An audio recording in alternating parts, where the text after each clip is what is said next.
és tremendo. Louvado seja o teu nome, Senhor. Todo-Poderoso, Rei da Glória, nosso Pai de amor, de graça, de misericórdia, nós louvamos a Ti nessa manhã, Senhor. Que Teu Espírito, Pai, se alegre do nosso louvor, da nossa adoração. Pai, que Teu Espírito nessa manhã nos faça lembrar aquilo que Jesus nos ensinasse, Senhor. Que pelo Teu mover, Senhor, algo novo aconteça na nossa mente, nos nossos corações nessa manhã, e que isso possa nos impulsionar, Senhor Deus, para um lugar mais próximo de Ti, Senhor. Nós Te louvamos, Pai, nós Te louvamos, Jesus, pela Tua oferta de amor, pela Tua entrega em nosso favor, e é por isso que nós estamos aqui. Há um motivo, há uma razão de estarmos aqui, rendermos graças ao nosso Senhor e Salvador e adorá-lo com tudo que nós temos, com toda intensidade, com toda a nossa alma, com todo o nosso coração, com o nosso corpo, Senhor. E que isso seja agradável a Ti, Senhor. Que isso seja, Senhor Deus, aquilo que chega até Ti, Senhor Deus, como um cheiro suave e algo que alegre o Teu coração. Queremos nessa manhã, Pai, alegrar o Teu coração, Senhor Deus, com a nossa oferta aqui, Senhor. Oferta de tudo aquilo que nós temos, Senhor. Queremos trazer, Senhor, nossa mente cativa nessa manhã, tudo aquilo que Tu tens para nos ensinar, Pai. E que algo seja produzido novo, Senhor Deus, na nossa mente e incendeie nosso coração, Senhor. É assim que eu oro, Pai, porque creio, Senhor. Creio que ouves a nossa oração. Mesmo, Senhor, na insignificância que temos sido diante dessa maravilhosa obra Tua, perfeita, Senhor, por causa dos nossos pecados, Senhor. Mas nós sabemos que Tu és o nosso Redentor, Senhor Jesus, e por isso nós chegamos a Ti, Pai, por Cristo que nos dá esse livre acesso, por Cristo que é o nosso mediador. Pai, nós falamos abertamente, livremente e sinceramente contigo nessa manhã, Senhor. Declaramos que carecemos, sim, Senhor. Carecemos do Teu Espírito aqui, nos mostrando, Senhor Deus, e nos direcionando para o lugar onde Tu quer nos levar, Senhor. Obrigado pela Tua presença, doce Santo Espírito.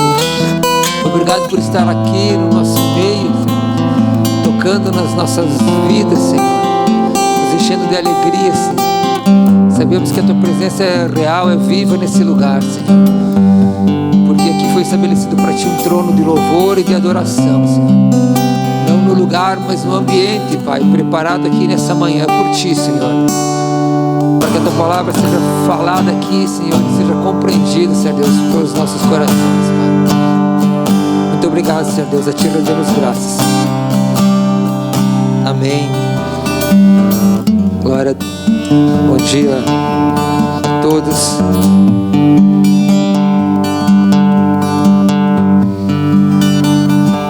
Queria abrir um texto bíblico que vocês possam acompanhar comigo em Malaquias. Vocês podem sentar, por gentileza.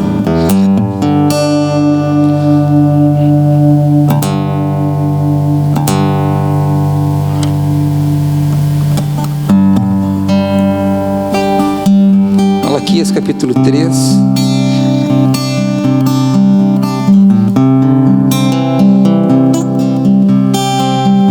Não é o verso 10, é o verso 16. Quando você abre a tua Bíblia, nós vamos orar pelas pessoas que entenderam o propósito do dízimo, da oferta, e desejam honrar o Senhor com esse ato. Pai, nós mais uma vez, Senhor Deus, diante de Ti, da Tua igreja, Senhor Deus, a presença do Teu Espírito, Senhor. Nós pedimos os Teus olhos, Senhor Deus, que estejam atentos àqueles que entendem os princípios, Senhor Deus, e se movem para movê-los, Pai. Todos aqueles que contribuem com a Tua casa, Senhor, porque creem que há um propósito nesse lugar, um propósito a partir desse lugar, Senhor.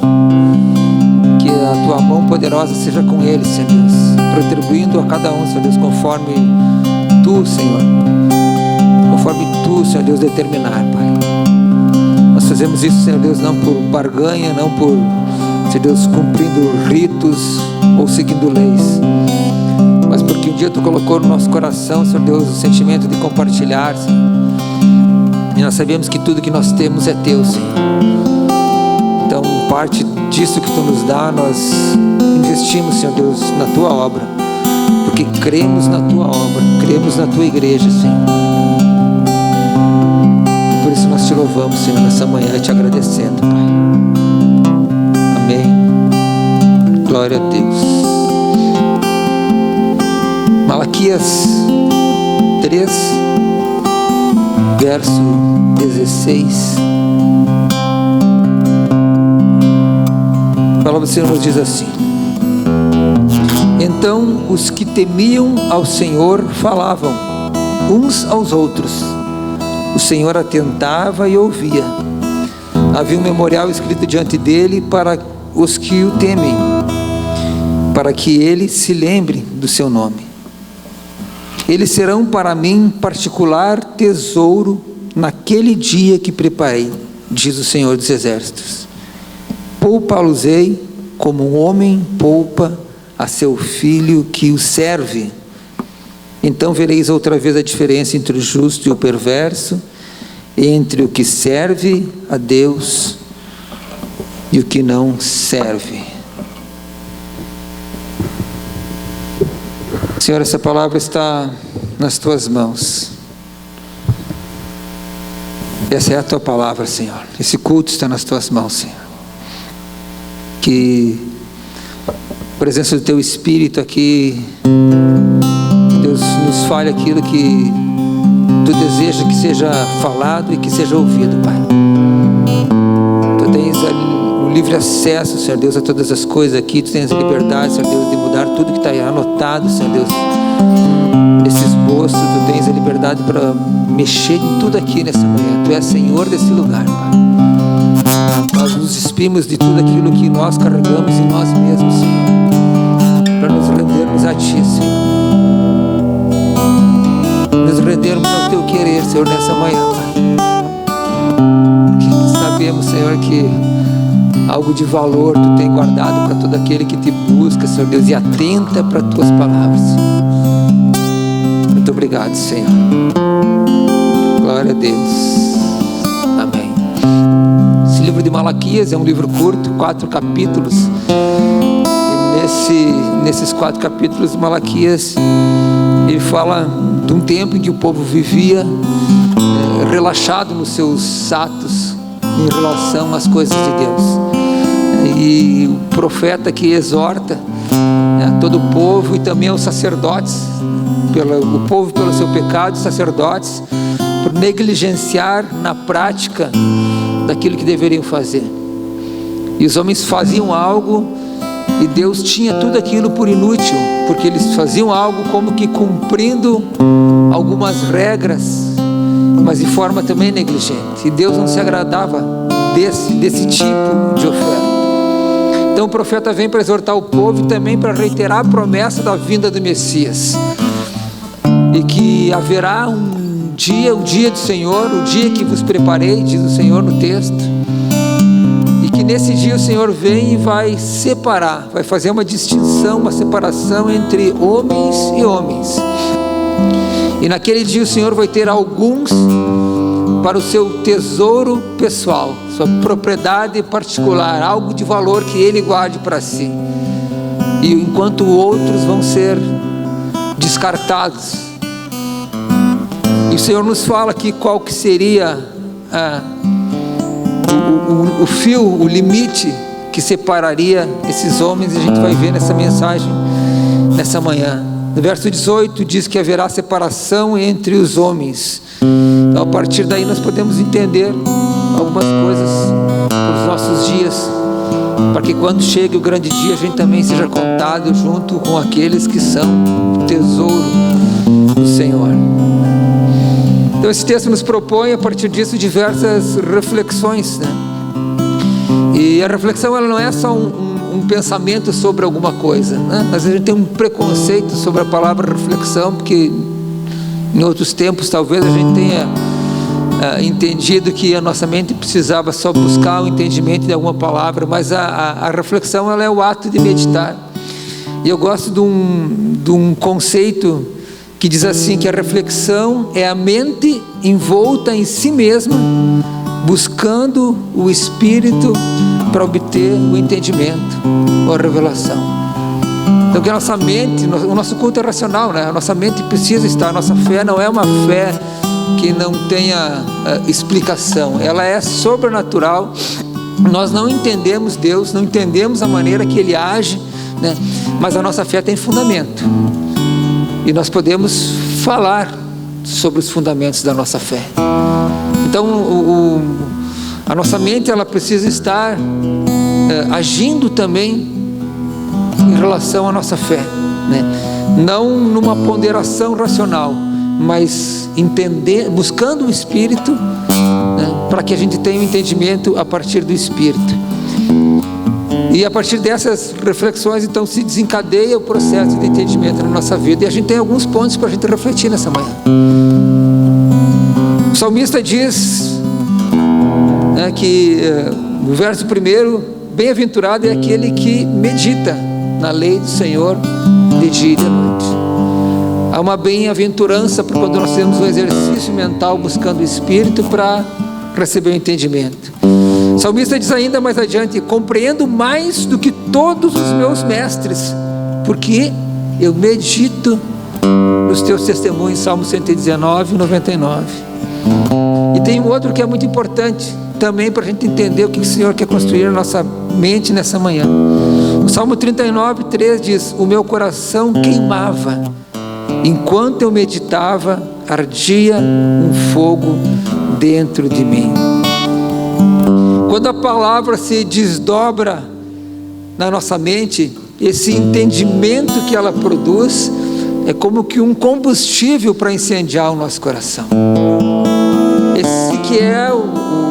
Essa que é a razão de ser da meditação, da reflexão, da busca do entendimento e de alguma coisa. Mas é importante que a reflexão, ela não ateia o fogo no nosso coração.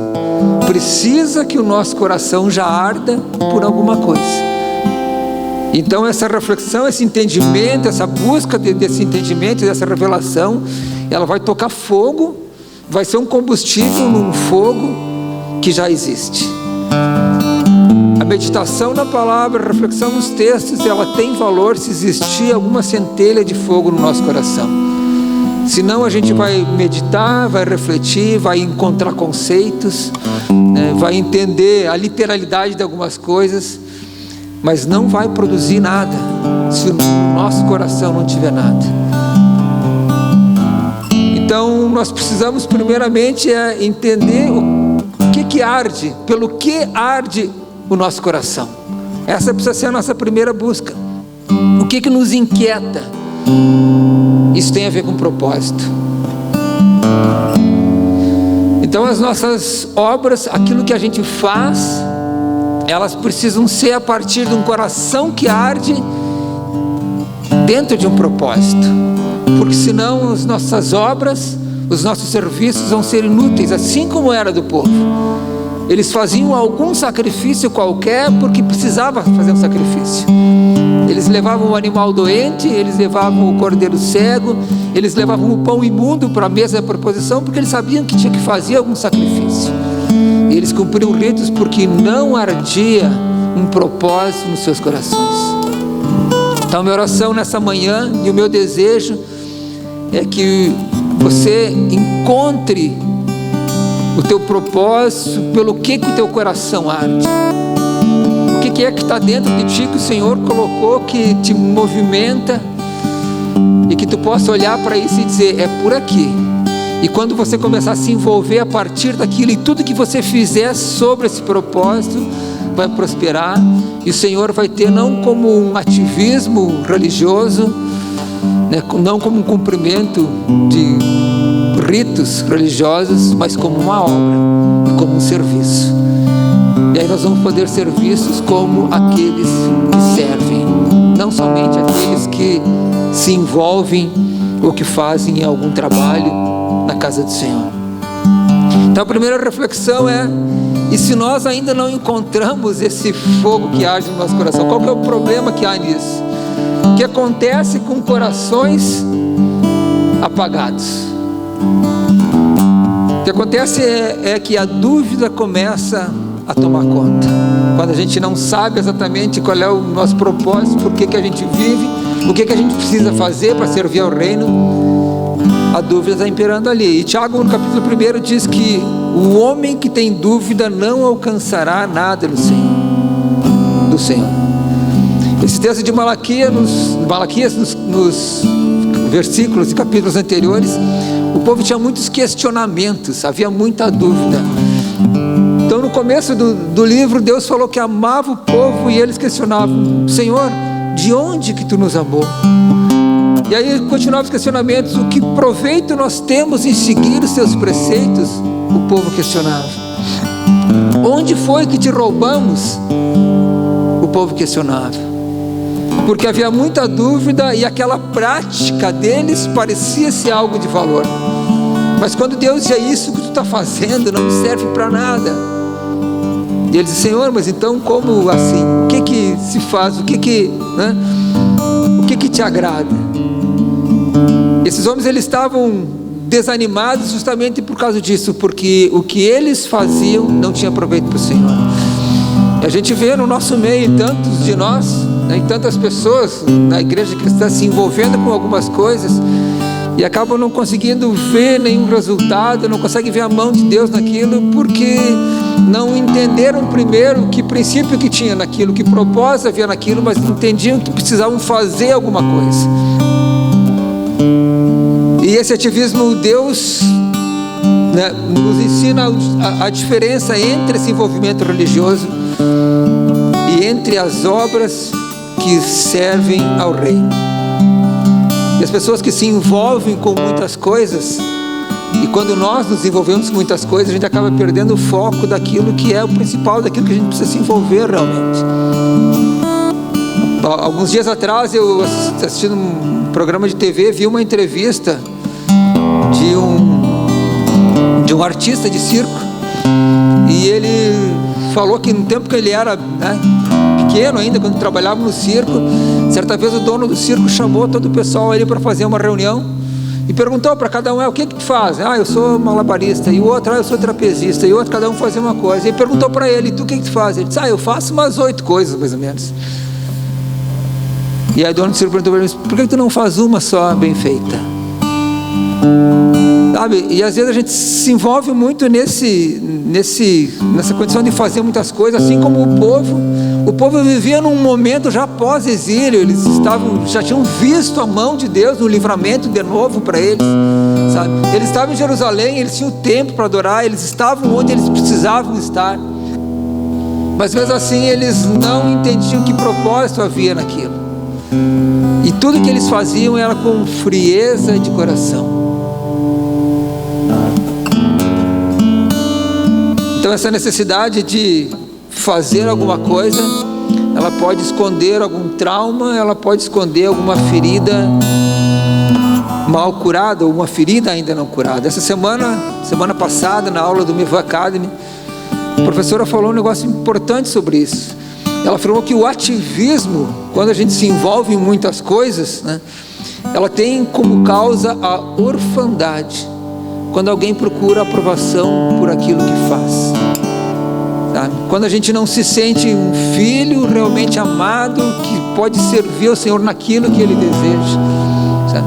Então parece que nós temos que fazer algumas coisas para que tenhamos a aprovação do Pai por aquilo que nós fazemos, mas não é pelo que nós fazemos, é pelo propósito que nós intentamos em viver. Deus não está interessado no nosso serviço, mas no nosso coração. Não no serviço, mas na obediência.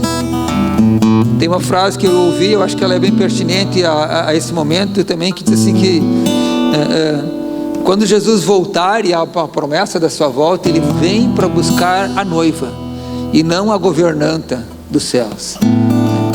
Então Ele vem para buscar um relacionamento, uma intimidade, e não um serviço.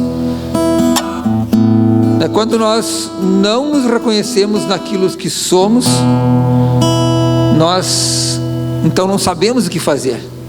E aí a gente faz alguma coisa esperando que aquilo que a gente fez possa aparentar uma suposta, um suposto relacionamento com Deus, para tentar buscar alguma aceitação. Isso é muito comum, irmãos. Não é só o caso desse povo aqui, não é só o caso de ser artista de circo. Isso é muito comum no nosso meio, entender o propósito, começar a fazer algumas coisas para ver se, quem sabe, numa delas a gente encontra o propósito. Mas o problema é quando isso desencadeia no aparentar. Daí a gente já não é mais, a gente não sabe quem é, a gente não sabe o que faz, e a gente faz alguma coisa para que essa coisa aparente. E eu lembro também, mais uma ilustração nessa mensagem para nos ajudar a entender bem a mensagem de eu conheci um rapaz, quando eu morava em outra cidade, e a família dele, o pai dele tinha granja e tal, tinha fazenda, e eles eram bem de vida, e ele só andava de Galaxy, né? E aí as coisas começaram a espremer um pouco, já não iam mais tão bem, o dinheiro já estava mais escasso, mas ele continuava frequentando os mesmos lugares, né? E agora ele se sustentava no, eu sou o filho do fulano, né? No nome do pai, naquilo que o pai dele tinha construído. E aí a coisa ficou pior ainda, mas o Galaxy ele não vendia, né? E aí ele já não era mais aquilo que ele achava que era, ele já não sabia quem era, então ele já não fazia, mas ele aparentava, ele vivia numa vida de aparência, porque já não conseguia mais levar adiante aquilo que o pai tinha construído. Isso é um exemplo que cabe para nós também, sabe? Ele vivia naquilo que o pai havia construído, e ele vivia bem, mas ele não soube prosperar naquilo, sabe? Nós vivemos naquilo que o pai nos deu e nos proporciona, mas se a gente não entender isso e não prosperar nisso, a gente vai acabar caindo na aparência. Como é importante, como é necessário a gente entender o que o pai tem para nós hoje, e como é necessário a gente se envolver nesse mesmo propósito e buscar algo para que, venha incendiar essa chama que há no nosso coração. Uma outra reflexão ainda nesse texto é que não basta ser filho. Opa, como assim não basta ser filho? Tudo que a gente quer é ser filho de Deus, né? E a gente acha que é isso que tem de maior valor. Como assim não basta ser filho?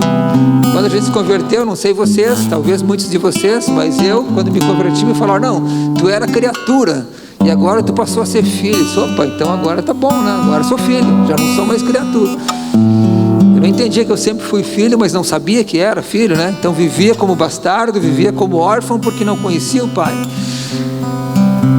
Mas agora, essa frase, não basta ser filho, parece que ela contradiz tudo aquilo que a gente tinha aprendido. Vamos tentar entender. Verso 17 nos diz, que nós lemos acima: naquele dia, diz o Senhor, poupá-lo-eis como um homem poupa seu filho que o serve. Filho que serve. Quando nós entendemos a paternidade de Deus, então nós passamos a ser tratados por Ele de uma forma diferente. Mas isso não é simplesmente porque nós fomos enxertados, conforme o texto de João 15 fala, fomos enxertados na videira. O texto de Romanos 11 fala que fomos enxertados na boa oliveira, né? E não é porque nós fomos agora enxertados na boa oliveira e passamos a desfrutar da sua seiva e da sua raiz, né? Esse texto nos fala sobre os povos, né? Então, se nós somos vistos diferentes de Deus, e aquele texto de Romanos 2 que diz que, Deus não faz acepção de pessoas. Deus não faz acepção de pessoas das nações. Deus não prefere os judeus do que os gregos. Mas então onde que está a distinção? A distinção está entre os judeus filhos, os judeus que servem e os judeus que não servem. A distinção está entre os gregos que servem e os gregos que não servem. A distinção está naquele que serve. Servir é obedecer. Paulo aos Romanos, ainda no capítulo 6, uma parte do versículo diz: sois servos daquele a quem obedeceis, do pecado para a morte e da obediência para a justiça. Nós somos servos de quem nós obedecemos. Nós podemos ser servos do pecado se nós dermos vazão à tentação que vem sobre nós, sobre a nossa carne. Então obedecer, servir é obedecer. E o texto nos diz: o filho que serve será poupado, porque é filho que serve. Não só porque é filho, mas porque serve. Poupa-lo-eis como um homem poupa seu filho que o serve. Então o que nós precisamos entender a partir desse texto? Que sendo filhos, mas não servindo, nós não servimos para nada, nós não servimos. Nós precisamos servir, e o servir não é ativismo, nós já vimos aqui. Então, como assim que a gente vai, o que nós precisamos fazer nesse processo todo? E aí tem um texto da Bíblia, Lucas 15, o texto do filho pródigo, que todo mundo conhece. E um homem tinha 2 filhos, começa assim, o texto do filho pródigo, do Lucas 15, verso 11 em diante. E aí nós conhecemos os 2 filhos, um que pegou e gastou tudo aquilo que tinha, né, que era da sua parte da herança, saiu, e um que ficou trabalhando com o pai. E se nós formos procurar entender qual dos 2 era aquele que servia, na nossa mente vem, aquele que ficou trabalhando com o pai. Olha só, aquele que ficou, o mais velho, disse assim: pai, há tantos anos eu te sirvo, sem nunca transgredir uma ordem tua. Quando o filho mais moço voltou, isso foi o que o filho mais velho falou para o pai: há muito tempo eu te sirvo, nunca transgredi uma ordem tua. Mas o filho mais moço disse assim: levantar-me-ei e irei ter com meu pai, e lhe direi: pai, pequei contra o céu e diante de ti, já não sou digno de ser chamado teu filho, trata-me como um dos teus servos. O filho que ficou trabalhando com o pai, ele trabalhava como quem cumprisse uma lei. Jamais transgredi uma das tuas ordens, diz o texto de Lucas 15. Ele não entendia que propósito que havia naquilo ali.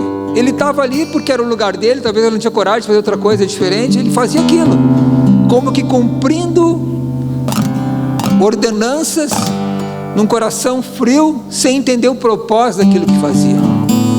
E esse pensava que era servo, mas ele não sabia nem que era filho. O pai disse: olha, meu filho, tudo que eu tenho é teu, tu pode desfrutar disso. Como assim? Nunca pôde usar nada para compartilhar, nunca pôde pegar um cabrito para compartilhar com os teus amigos. Tudo que eu tenho sempre foi teu.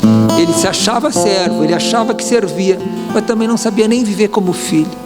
Mas o filho mais moço, ele sabia que era filho, sabia que pelo pecado dele: ó pai, não sou mais digno de ser chamado teu filho. Ele sabia que era filho, mas ele queria ser tratado como um servo. Trata-me como um dos teus servos. O servo, aquele que servia, era aquele que nós olhávamos para ele e víamos como pecador. O que servia não é aquele que ficou fazendo coisas.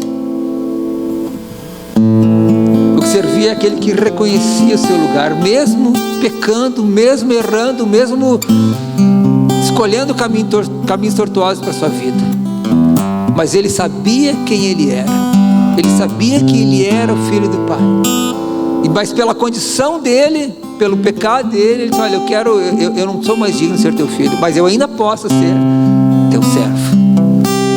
O lugar dele ainda era servir ao pai, enquanto do mais moço era continuar cumprindo regimentos. Não existia relacionamento, tanto que quando o irmão mais novo voltou, ele não queria se relacionar nem com o irmão, nem com o pai. Então ser servo é se submeter a uma condição de que devo fazer algo que o Pai colocou no meu coração. E eu preciso entender o que arde no meu coração, para que essa palavra venha e toque fogo. Mas a gente pensa assim em ser servo, parece tão pesado ser servo, né? A gente imagina um escravo, aquele que precisa ser submetido, maltratado, aquele que trabalha sem parar, né? E a nossa primeira visão de servo é essa. Então a gente pensa, eu não quero ser servo. E ainda mais a gente conhece aquele texto de João 15:15, que diz assim, já não vos chamarei servos. O servo não sabe o que o seu Senhor faz, mas eu tenho vos chamado de amigos. João 15:15. E a gente diz, eu não quero ser servo, eu quero ser amigo, né? E a gente acha que isso é bem importante. Eu não quero ser servo, eu quero ser amigo. A palavra diz, João 15:15. Mas olha o que João diz no versículo imediatamente anterior, no 14. Ele diz assim, vós sereis meus amigos se fizerdes o que eu vos mando. Não importa ser amigo, importa servir. Não importa ser filho, importa servir. Essa é a nossa condição. A gente quer ser filho, sim, mas filho que serve. A gente quer saber o que Deus faz, como ele diz no texto, né? A gente quer ser amigo, mas tem que ser um amigo que serve, um amigo obediente.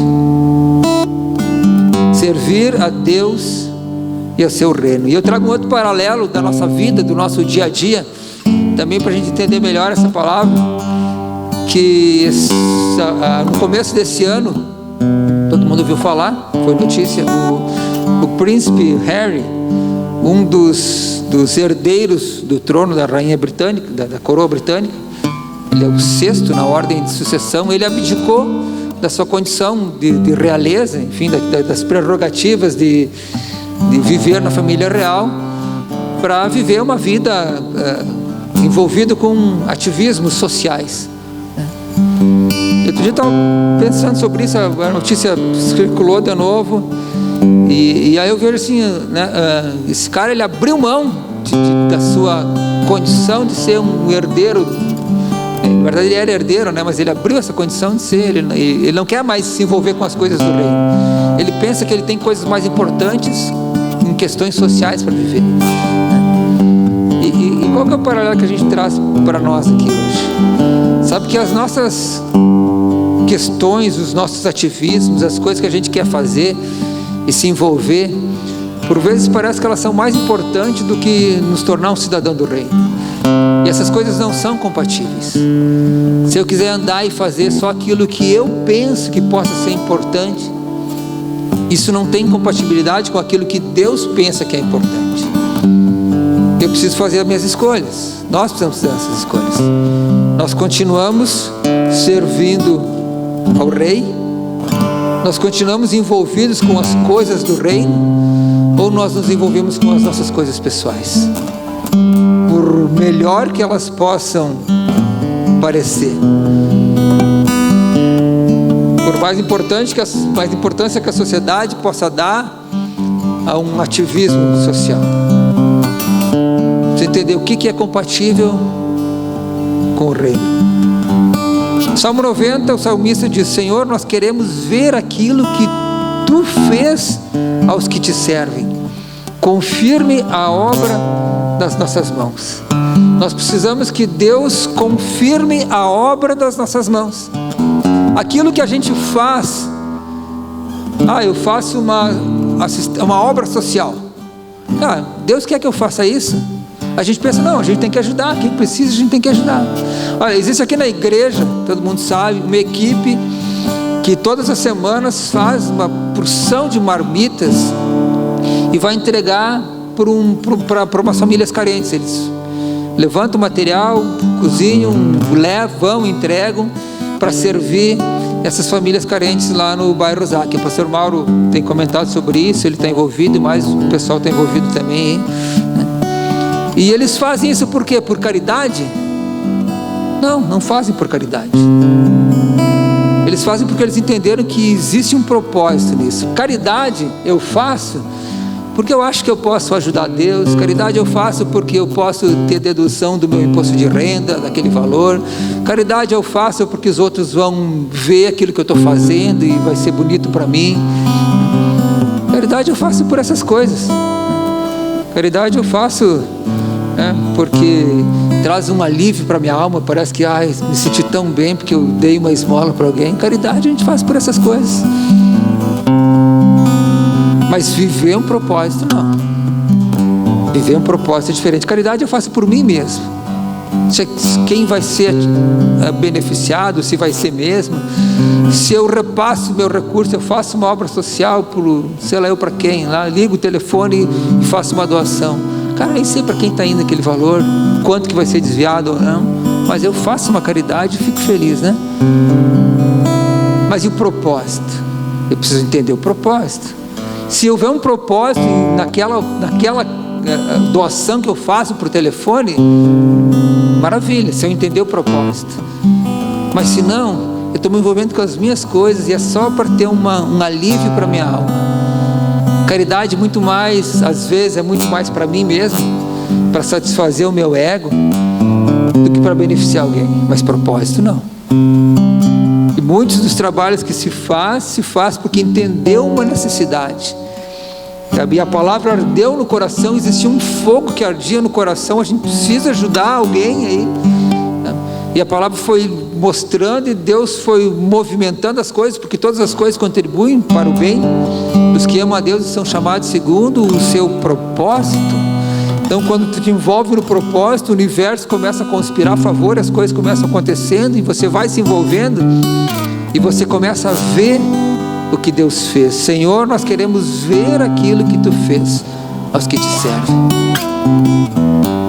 Confirme as obras das nossas mãos.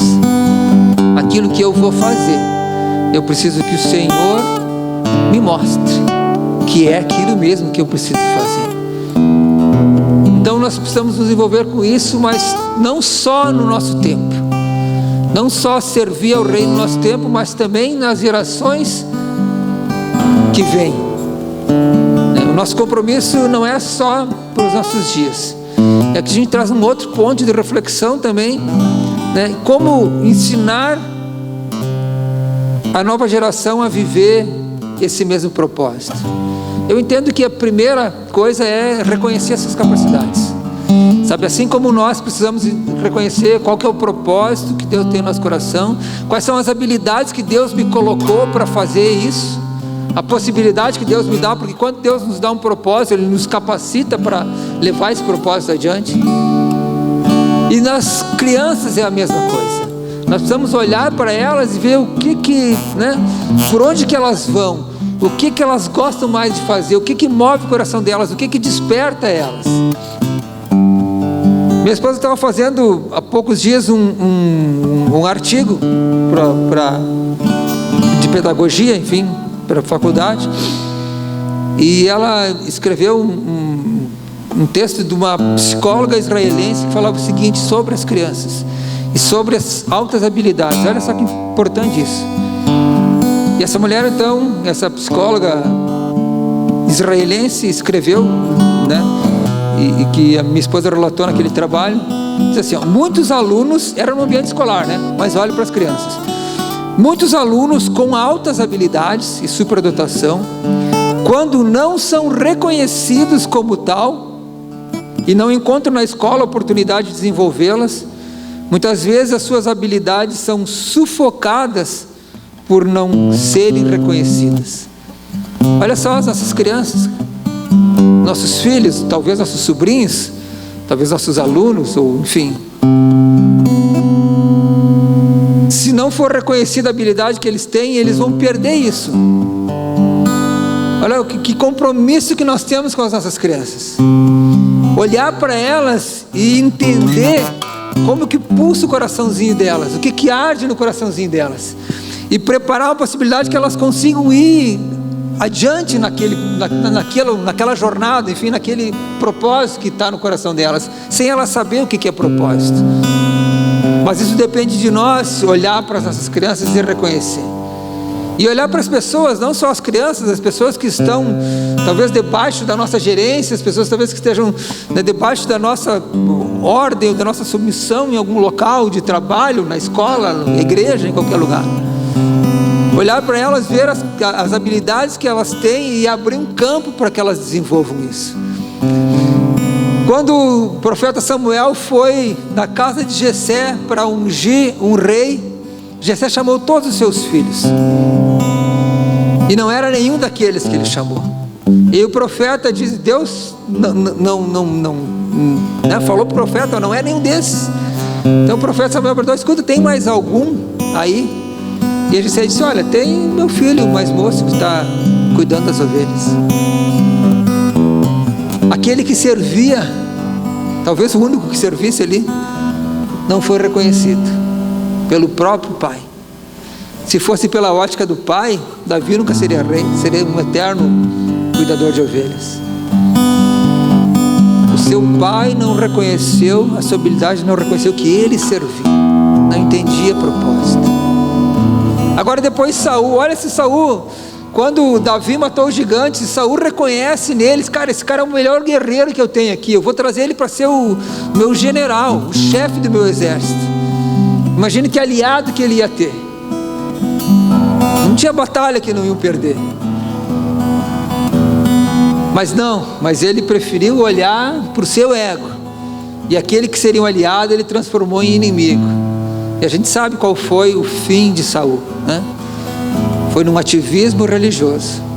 Eles iriam oferecer um sacrifício, o profeta Samuel viria para fazer esse sacrifício, porque era sacerdote. O profeta se demorou, e aí disse: não, deixa que eu mesmo faça. E ele mesmo fez o sacrifício de qualquer jeito para ir para a batalha. Ativismo religioso. Não reconhecia virtudes, qualidades, não reconheciam aqueles que serviam, e se envolviam, achavam que Deus ia se agradar de qualquer coisa só porque faziam em nome de Deus, ou porque falavam em nome de Deus.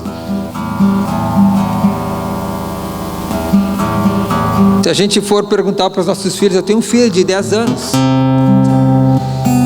e se a gente perguntar para os nossos filhos hoje se eles trocariam o videogame, o celular, o tablet, sei lá, por Cristo, não sei qual seria a resposta. Meu filho não tem celular, em 10 anos não precisa ter celular, quando chegar na hora certa ele vai ter, mas 10 anos ainda não precisa ter celular.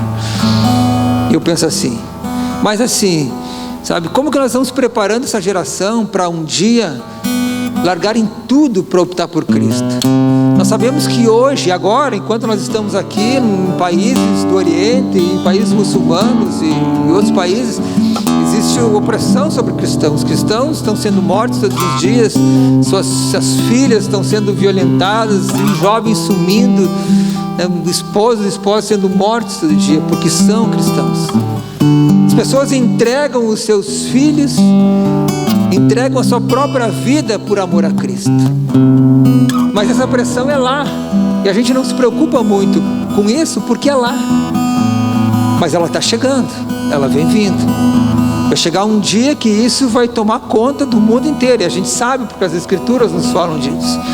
E se a gente olhar para o nosso cenário mundial, a gente vê que, ou parece que não está muito longe disso. Vai chegar um dia que isso que acontece lá vai acontecer com os nossos filhos, ou talvez netos, ou talvez na nossa geração ainda, a gente não sabe. Como que a gente está ensinando eles para dizer sim para Cristo? Como que a gente está impulsionando eles para viver o propósito que Deus já colocou no coração deles antes que eles nascessem ainda, como diz o Salmo 139. Que responsabilidade que há sobre nós, e como a gente não pode perder tempo se envolvendo com qualquer coisa ou qualquer serviço, e entender o que Deus colocou, qual foi a centelha que o Senhor colocou aqui, que faz ainda arder alguma coisa no meu coração, para que esse tempo de meditação, de reflexão na palavra, venha colocar fogo nisso e nos impulsione para uma ação.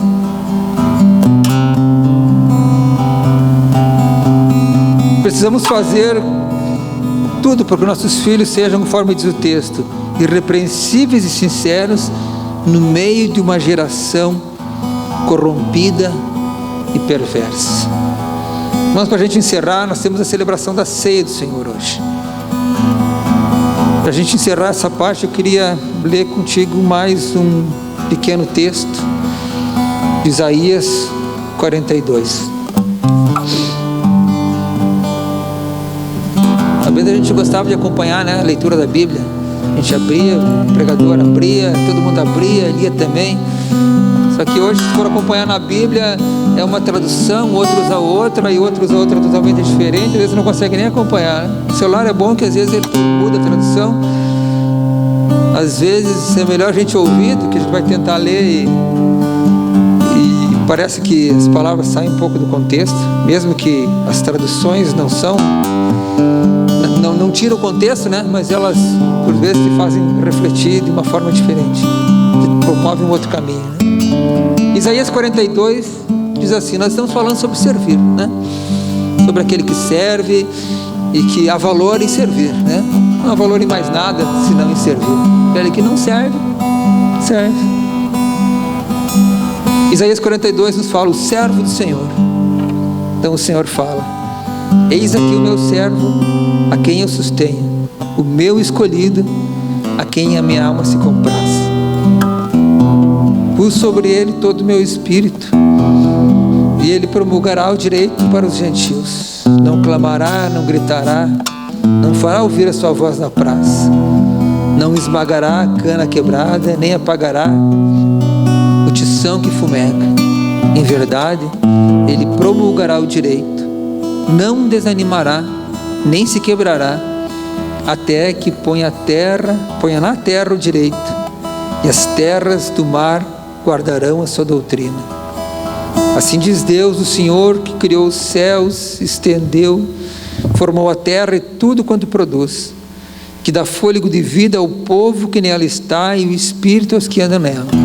Eu, o Senhor, te chamei em justiça, tomar-te-ei pela mão e te guardarei, e te farei mediador, Cristo, mediador da aliança com o povo e luz para os gentios, para abrir-lhes os olhos aos cegos, para tirar-lhes da prisão o cativo e do cárcere os que jazem em trevas.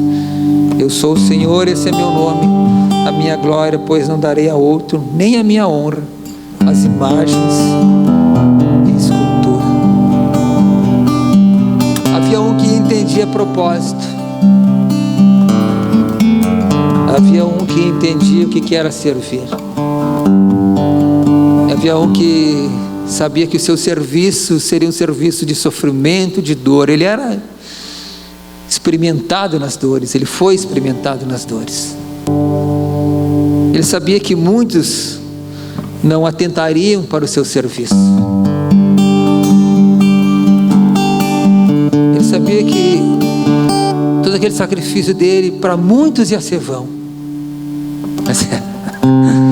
Mas ele também sabia, e para aqueles que crescem, todo esse sofrimento teria valor. Jesus se derramou, se despiu da sua glória. Ele não foi entregue para ser morto, ele mesmo quis ser morto. Ele disse que ele daria a sua vida e depois ele a teria de volta. Ele deu, ele se entregou, ele serviu. Ele sabia o que era servir.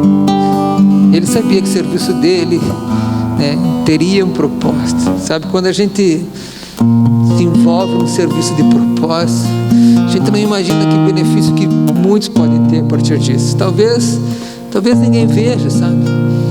Talvez aquilo que queima o teu coração, tu pensa: puxa, eu não encontro lugar para mim fazer isso. Talvez eu não, né? Acho que não é um sonho meu, acho que é uma ilusão. Talvez você desanime na jornada porque ela tem sido difícil, sabe? Mas se há um fogo no teu coração, um desejo de servir ao Rei, e servir ao reino, não deixe que nada, nenhum ativismo, nenhum trabalho perdido possa te desviar desse caminho. Porque aquele que nos serviu, a palavra nos diz que ele não veio para ser servido, mas ele veio para servir. Ele nos dá a possibilidade de estarmos aqui hoje, que é por causa dele, que a misericórdia do Senhor se renova sobre as nossas vidas, a cada dia, a cada manhã. A fé cristã, ela está baseada nisso, ela está fundamentada nisso. Não é em Deus, mas é no sacrifício do Filho, na entrega, no serviço, na obra do Filho. Senhor, nós lemos aqui, né? Faz a gente conhecer as obras das nossas mãos, que elas sejam verdadeiras. Jesus tinha na palma das mãos deles a marca da sua obra, do seu serviço, marca dos pregos que cravaram na cruz. Que nessa manhã, nesse domingo de ceia, a gente possa lembrar isso com alegria. Alguém se entregou em nosso favor para que a gente pudesse ter vida.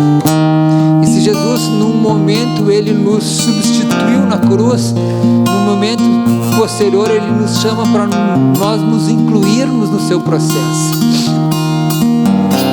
para que também venhamos a servir.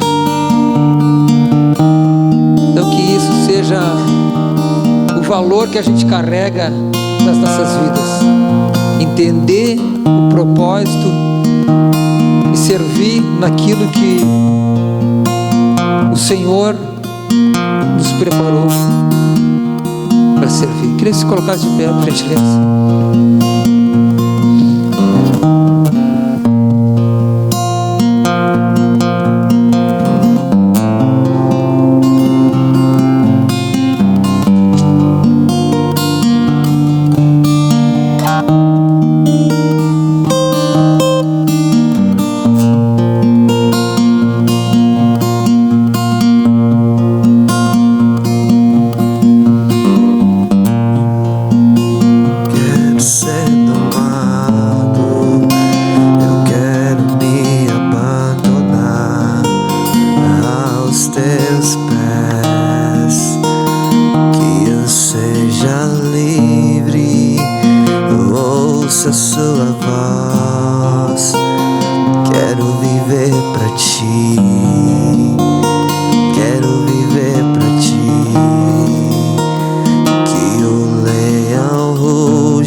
Ser domado, eu quero me abandonar aos teus pés, que eu seja livre, ouça sua voz, quero viver pra ti,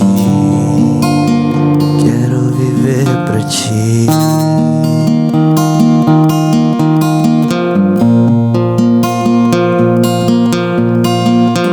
Porque eu recebi do Senhor o que também vos entreguei, que o Senhor Jesus, na noite em que foi traído, tomou o pão e, tendo dado graças, o partiu e disse: esse é o meu corpo que é dado por vós, fazei isso em memória de mim.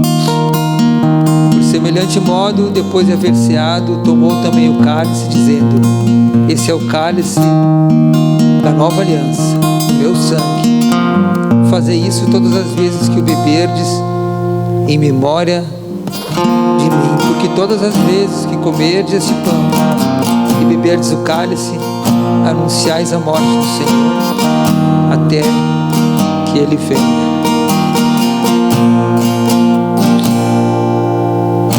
Mas essa celebração da ceia, ela é uma rememoração, ela é uma lembrança daquilo que o Senhor fez por nós, e que essa lembrança, todo mês a gente renova ela, né? Porque se a gente esquecer daquilo que Cristo fez por nós, o que sobra para nós? Esse momento ele é importante, mas é importante também a gente ter isso todos os dias na nossa vida. Cada momento, cada tomada de decisão, cada ação, cada envolvimento com alguma coisa. Nós precisamos lembrar que Cristo está ali, né, e Ele é esse mediador dessa nova aliança. Ele propôs algo novo para nós, um novo relacionamento, abriu para que pudéssemos estar com o Pai. Ele nos fez povo, nos fez filhos. E a gente entende que ser filho é bom. A gente entende que há também uma missão para nós, que a gente também precisa entender isso. Mas nada disso aconteceria se não fosse a entrega de Jesus. E naquela noite, diante de tantas coisas que ele precisou passar no seu serviço, ele passou também por traição, ele também passou por desprezo. Mas a lembrança do que isso aconteceu, ela encaminha, ela remete para uma esperança futura, né? Que ele vai voltar, todas essas coisas vão passar, tudo vai se abreviar e um novo tempo há de surgir para nós. Mas enquanto ele ainda não vem, a gente vai trazendo à memória todos os dias aquilo que nos trouxe à vida, procurando um lugar para servir ao Reino. Então o Senhor tomou o pão naquele dia e deu graças, né? Pai, nós te damos graças, meu Deus, pelo teu sacrifício. Nós te damos graças, meu Deus, pelo teu corpo, simbolizado aqui por esse pão. Teu corpo que foi machucado, Senhor. Teu corpo que sofreu, Senhor. Teu corpo que, Pai, era temporário, Senhor. Mas ele, aquele ato de sofrimento e de morte, trazia um ato de vida, Senhor. Por causa do teu corpo, da tua entrega, do teu sofrimento, Senhor, que nós celebramos essa manhã, Senhor. E a Ti nós rendemos graças por participar do corpo de Cristo.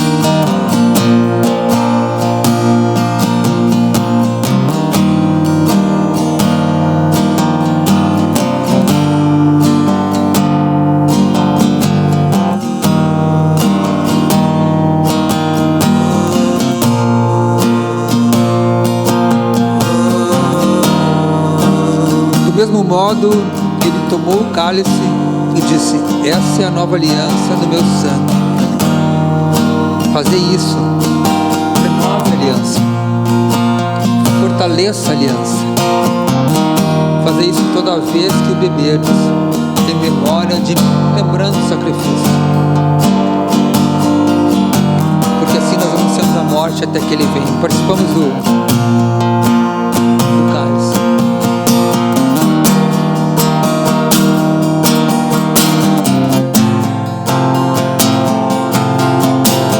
Louvado seja o teu nome, Senhor, pela tua oferta, Senhor, pela tua entrega, expressando o teu amor. Pai, nós estamos aqui porque tu nos amou, Senhor, e a tua mão sobre nós, Senhor Deus, o teu Espírito é que nos dá vida, Senhor. Pai, nós renovamos nessa manhã a aliança, Senhor Deus, para contigo, Pai.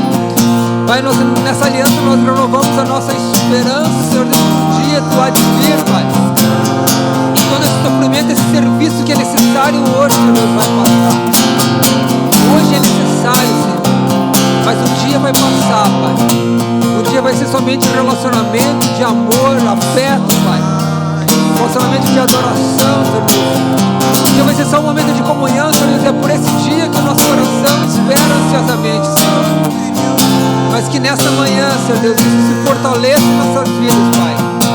Que a tua palavra nos faça lembrar, Senhor, de tudo aquilo que nos ensinou, Senhor. Que o teu Espírito nos lembre do que Cristo nos ensinou. Nós roubamos a Ti, Senhor, pela Tua entrega, Pai. Somos participantes do Teu cálice, Senhor Deus, porque Tu nos amou, Senhor. Nós nos submetemos e nos entregamos, Senhor Deus, desse amor, Pai. Muito obrigado, Senhor. Muito obrigado, Senhor. Que a nossa vida possa ter valor para muitos também, Senhor, dentro do teu propósito. Louvado seja, enche, Senhor Deus, cada vida nessa manhã. Renova, Senhor Deus, a esperança do dia da glória, o dia da tua vida, o dia que tu preparaste, Senhor Deus, para exercer juízo. E que nesse dia, Pai, por Ti, Senhor, nós seremos juntados a Ti e ao teu corpo, Pai, para que sejamos somente um contigo. Que dia, Senhor, que grande dia, Senhor. Sofrimento e desprezo para muitos, mas para aqueles, Senhor Deus, que entenderam o teu amor e a tua paternidade, Senhor Deus. Alegria e gozo eterno, Senhor. É isso que nos espera, alegria e gozo eterno, Senhor, em Ti, Senhor. Louvado seja o teu nome, Pai. Já não sou mais escravo com medo.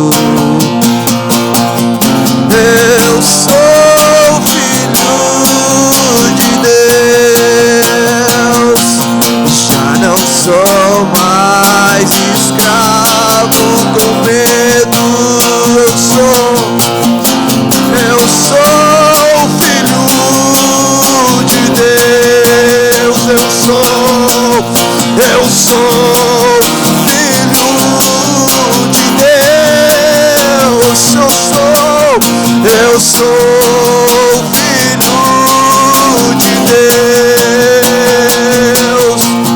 Eu sou filho de Deus. Eu sou.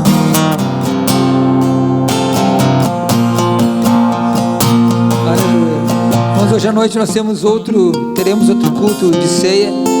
Se você quiser participar de novo, não tem problema cear 2 vezes. Se você também está envolvido nesse propósito de alimentos, no culto da ceia, normalmente é o culto onde a gente recolhe os alimentos. Então, se você quiser trazer algum alimento não perecível nessa noite, pode fazer isso com alegria. Que a graça do Senhor seja sobre cada um de nós e que a palavra dele enche os nossos corações, sendo um fogo nas nossas vidas e nos impulsione para o seu verdadeiro e bom propósito.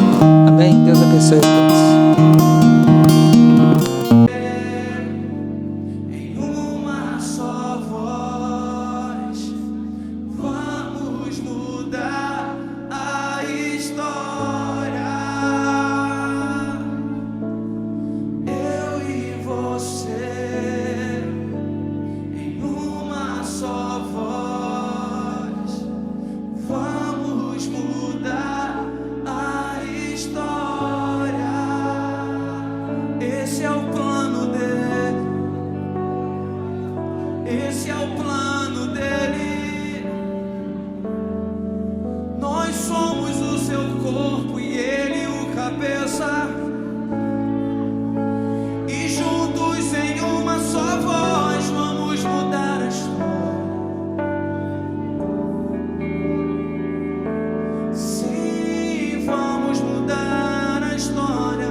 Declare isso pro teu Deus, declare para Ele. Eu e você em uma só voz vamos mudar a história. Eu e você em uma só voz vamos mudar a história.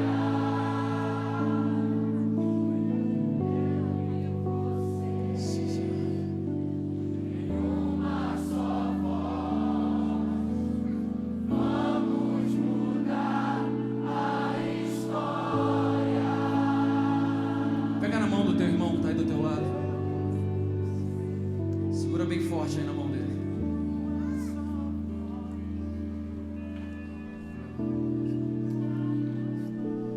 Quando nós estamos conectados através de Cristo, estamos conectados ao Pai. Entendemos que somos um só com Ele.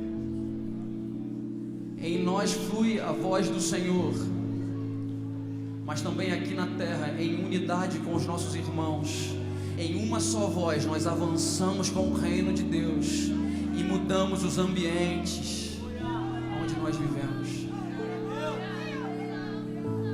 Você e esse querido irmão e essa querida irmã que está aí do teu lado, vocês juntos podem mudar a história da nação brasileira.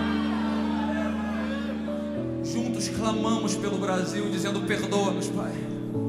Perdoa-nos o tempo em que estivemos disputando um com os outros. Perdoa-nos o tempo em que estivemos preocupados com as nossas placas denominacionais. Perdoa-nos o tempo em que ficamos vendo quem é que tem mais unção do que o outro, quem é que tem a composição, a canção mais bonita. Não, nós não somos competidores, nós somos companheiros no reino de Deus. E nós vamos avançar